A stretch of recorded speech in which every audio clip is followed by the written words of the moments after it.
Good afternoon guys. Ito nakauwi na guys at naka maaga-aga din. Makapagpahinga na din. Ito ay na sa malapit na sa aming accommodation.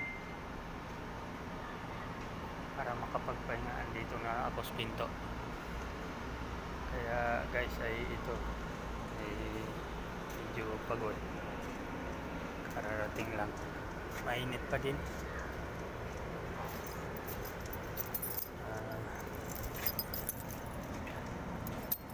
Maraming salamat sa mga nag-view at nag-like sa aking mga video at nag-comment.